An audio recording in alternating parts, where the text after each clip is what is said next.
Hello, class. My name is Jennifer Amick, and for this week, I was tasked with presenting the Ethics of Ambiguity, Chapter 2, pages 62 through 78, titled The Passionate Man, the Antithesis of the Adventurer. Now, de Beauvoir certainly focuses on many characteristics of man, their ethics, and really their overall characterizations and differences. Now, I really chose to focus in this presentation on the comparison between the passionate man and the adventurer. Regarding my thesis, the passionate man is the antithesis of the adventurer. And de Beauvoir focuses on this major point in the text.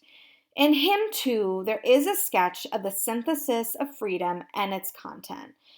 But in the adventurer, it is the content which does not succeed in being genuinely fulfilled. Now, while the adventurer utilizes his freedom, the manner in which he goes about this, the focus is really mistaken, and so are the aims of the freedom. Meanwhile, the passionate man disregards ambiguity with permanence and really never can truly fulfill his own desires and goals. So while that passionate man attempts to really propel himself to an end, one that's truly credible, the seriousness of his attachment really dissolves his own freedom.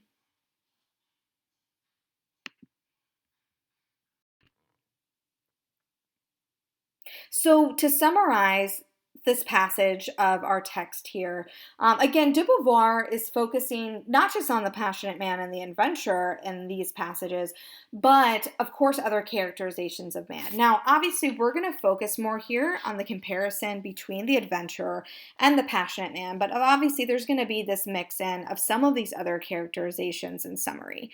But to start here, from the time of his adolescence, a man can define himself as an adventurer. Now, the adventurer is a man who does not acknowledge the effect of his actions and the assertion of his own existence on others. And as our text states, the adventurer does not propose to be. He deliberately makes himself a lack of being. Now, you're going to learn a little bit more about the nihilists in other presentations, and of course, by reading the text this week. But what's interesting here is the ideology of the nihilists is shared with the adventurer by their contempt for man. And I think one of the more interesting points of this text, especially in comparison to the other readings we've done, especially with Plato previously in the semester, is examining the end of the adventurer's life. And our text tells us that the others will be the ones who confer meaning upon it, as the adventurer ultimately yields his life to the hands of men, stated on page 67. Now, the text continues to really delve into this. What it states is that the only meaning it will have will be the one they confer upon it. He knows this since he talks about himself often in books. And the adventurer loses his taste for his own existence, and he will enclose himself in a false independence, which will indeed be servitude. And I think this is interesting again as we compare and contrast with the other texts we've read across the semester.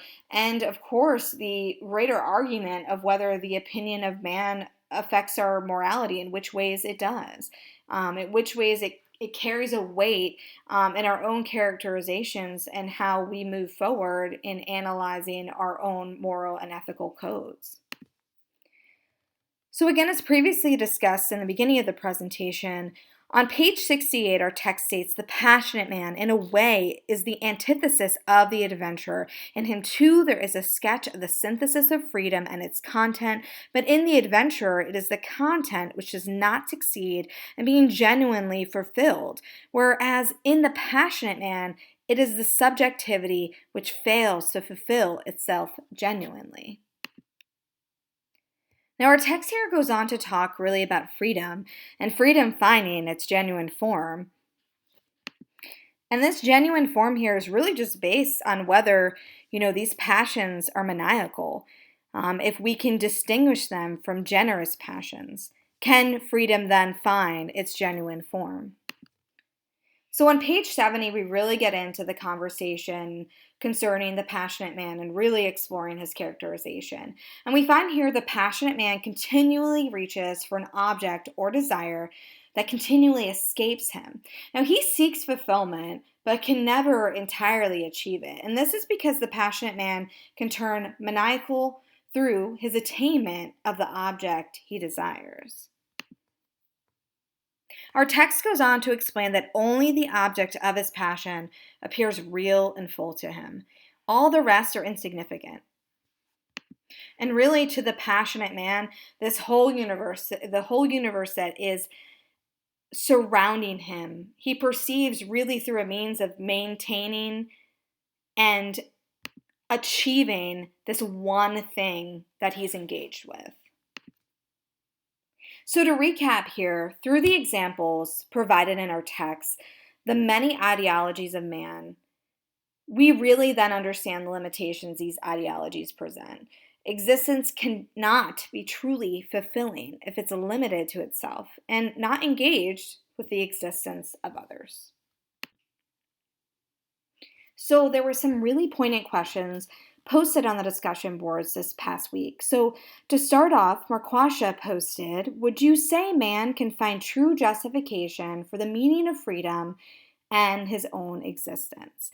Now, our text states, freedom is not to be engulfed in any goal, neither is it to dissipate itself vainly without aiming at a goal.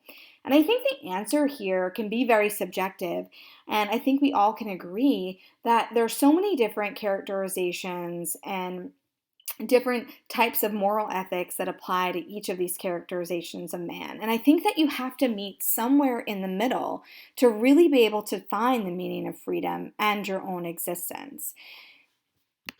Because what we find in some of the cases of, say, the serious man and the passionate man is that they're so focused on this object, right? And they're so focused on this that they lose sight of their freedom and they lose sight of their existence. And then on the flip side of things, there are other characterizations of man where they're not focused enough on an object or a goal, and they kind of lose their existence because they don't know what that is. They don't have that focus.